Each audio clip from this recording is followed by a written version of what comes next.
ভারতের ২৬শে জানুয়ারি বা প্রজাতন্ত্র দিবস, রিপাবলিক ডে, ভারতের ইতিহাসে একটি অত্যন্ত গুরুত্বপূর্ণ দিন।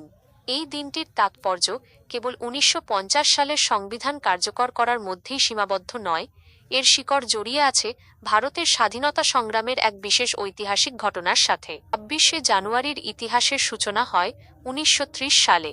১৯২৯ সালের ডিসেম্বরে লাহোর অধিবেশনে জওহরলাল নেহেরুর নেতৃত্বে ভারতীয় জাতীয় কংগ্রেস পূর্ণ স্বরাজ বা সম্পূর্ণ স্বাধীনতার প্রস্তাব গ্রহণ করে। সিদ্ধান্ত নেওয়া হয় যে ১৯৩০ সালের ২৬শে জানুয়ারি দিনটিকে ভারতবাসী স্বাধীনতা দিবস হিসেবে পালন করবে। সেই থেকে ১৯৪৭ সালে দেশ স্বাধীন হওয়ার আগে পর্যন্ত প্রতি বছর এই দিনটিকেই প্রতীকী স্বাধীনতা দিবস হিসেবে পালন করা হতো। ৪৭ সালের ১৫ই আগস্ট ভারত স্বাধীন হলেও তখন পর্যন্ত ভারতের নিজস্ব কোনো স্থায়ী সংবিধান ছিল না। এর নেতৃত্বে খসড়া কমিটি একটি দীর্ঘ প্রক্রিয়ার পর সংবিধান তৈরি করেন। ২৬শে নভেম্বর ১৯৪৯ এই দিন ভারতের গণপরিষদ সংবিধানটি আনুষ্ঠানিকভাবে অ্যাডপ্ট করে। এই দিনটি বর্তমানে সংবিধান দিবস হিসেবে পালিত হয়। সংবিধান ১৯৪৯ সালে তৈরি হয়ে গেলেও নেতারা চেয়েছিলেন ১৯৩০ সালের সেই ঐতিহাসিক ২৬শে জানুয়ারি তারিখটিকে অমর করে রাখতে।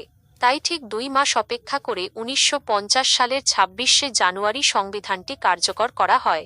এই দিন থেকে ভারত একটি সার্বভৌম, গণতান্ত্রিক এবং প্রজাতান্ত্রিক রাষ্ট্র হিসেবে আত্মপ্রকাশ করে। ব্রিটিশ আমলের গভর্নমেন্ট অফ ইন্ডিয়া অ্যাক্ট ১৯৩৫-এর পরিবর্তে ভারতের নিজস্ব সংবিধান চালু হয়। রাজেন্দ্র প্রসাদ ভারতের প্রথম রাষ্ট্রপতি হিসেবে শপথ গ্রহণ করেন। কেন এই দিনটি গুরুত্বপূর্ণ?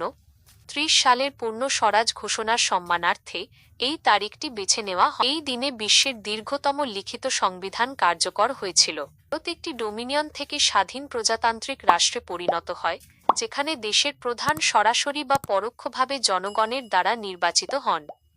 আজকের দিনে এই ইতিহাস স্মরণে রেখে নয়াদিল্লির কর্তব্য পথে, আগে যার নাম ছিল রাজপথ, বিশাল কুচকাওয়াজ এবং সাংস্কৃতিক অনুষ্ঠানের আয়োজন করা হয়, যা ভারতের সামরিক শক্তি এবং সাংস্কৃতিক বৈচিত্র্যকে প্রদর্শন করে।